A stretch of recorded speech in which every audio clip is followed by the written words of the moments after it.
Hello, Flickering Myth family, and all you Ghostbusters out there. My name is EJ, and welcome to our channel. In this video, we are going to be discussing the latest in the long-running Ghostbusters franchise. We are going to be talking about Ghostbusters Frozen Empire.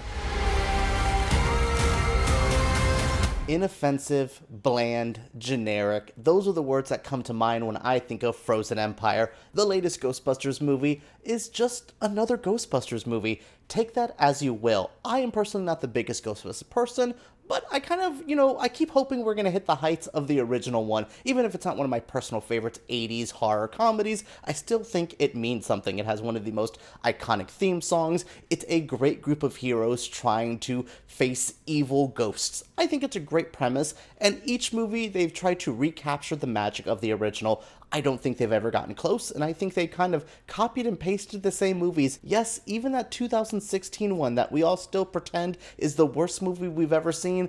Yeah, honestly, they're all pretty much the same Ghostbusters movies. A group of people make bland, kind of generic jokes, and they fight ghosts.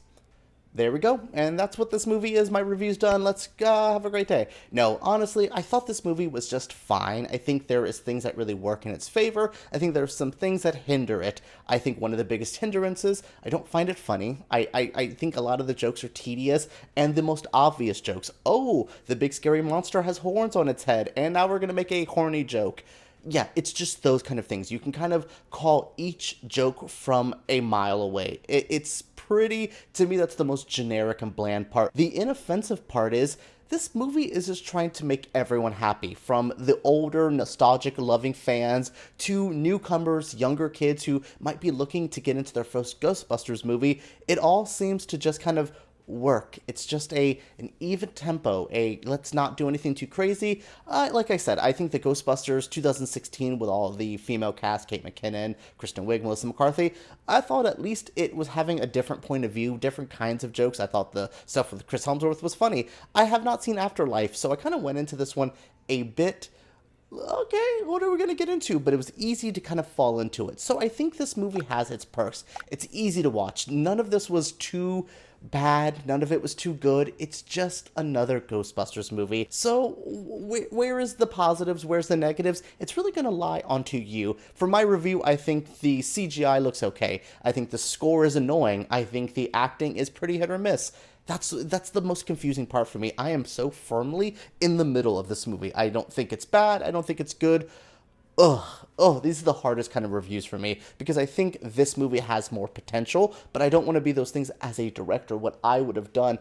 I don't really want to do one of those kind of reviews, but I just think with Ghostbusters, either we need to completely reinvent the wheel, push it to a more dark, a different type of thing, or make this a straight up kids Saturday morning cartoon. I think we're in this bland kind of generic middle ground with Ghostbusters movies, and I see potential for it to go this way, and I see potential for it to go this way, and we're just still kind of making the same movies over and over again. But people in my audience loved it. There was cheers and claps like when they saved the day, and I'm like, oh wow, this still works for people. It's still there.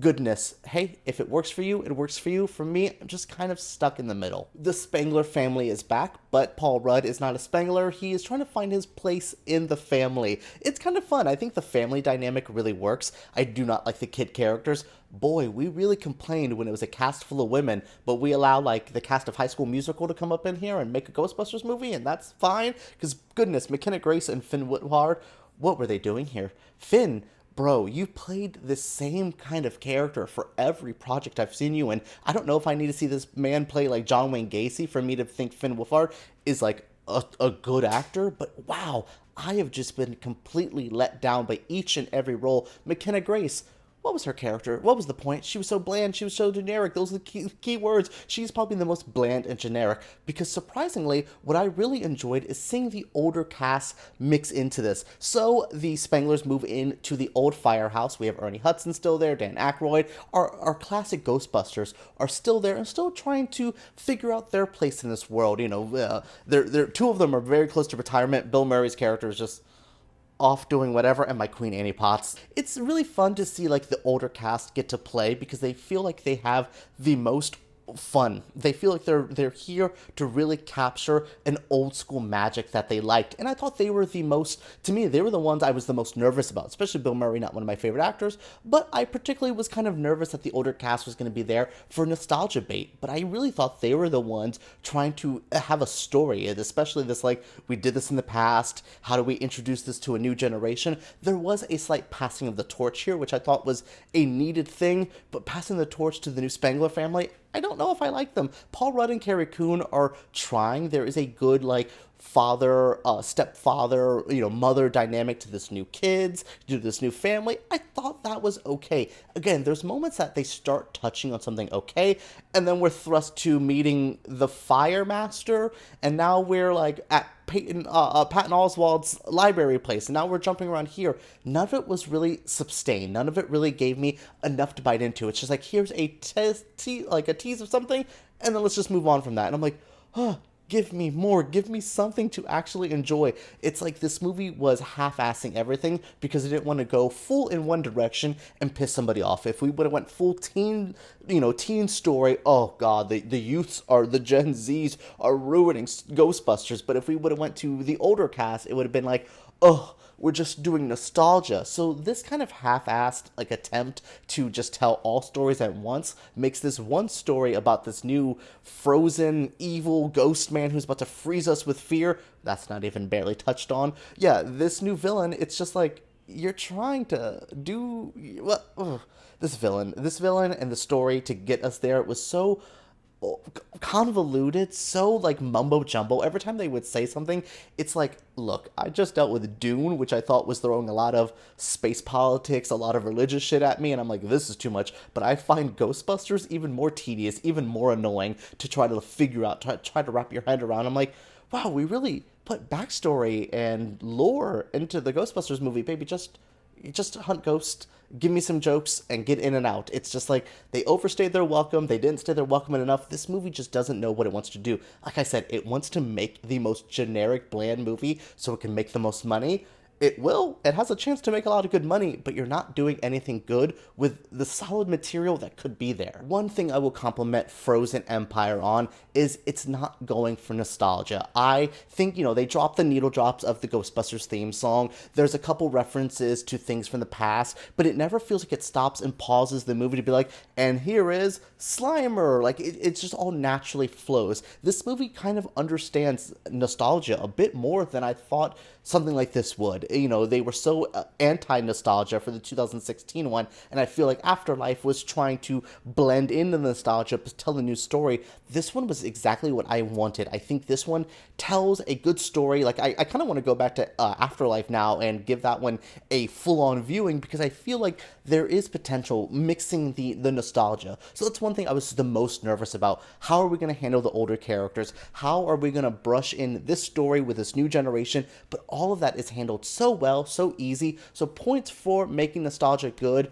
But wow, are we going to need these characters in the future? If there is a Ghostbusters 3 in this new set of films, where do we go? Do we need Dan Aykroyd, Ernie Hudson, Bill Murray, Annie Potts? Do we need these actors to come back? Maybe a quick hello. Oh, you're doing good? Haha, thanks. And then we go away. Like, unless we're going to bring back Rick Moranis, which, wow, you can really probably bring a boatload of cash to Rick Moranis' house, and he's probably like, I don't want to deal with Bill Murray. Like, it's truly crazy that he's never come back for any of these. So yeah, I'm curious of the nostalgia. I'm curious of where they go next. Where do you take a Ghostbusters movie? Can we reinvent it one more time? Can we, not just do the Spangler family, move on? Or is this exactly where they want to take this franchise? Kind of this half in the middle of a nostalgia, but trying to tell a new story? I don't know the perfect route, but I feel like if I trust them with nostalgia now more than I walked in before. I think Sony sometimes does not know what to do with nostalgia. It knows what to do with its product placement. Boy, did Cheetos and Dunkin' Donuts get its product placement. But nostalgia is never really something I trust with Sony. I feel like, No Way Home was a little on the nose with this nostalgia. But this, Ghostbusters, I cannot believe Ghostbusters, out of all things, nails nostalgia better than most. Well, that is it for my review of Ghostbusters Frozen Empire. Look, like I said, I'm in the middle on it. There's some things that are great. There are some things that are pretty bad. I would give this a solid 5 out of 10, a 50%.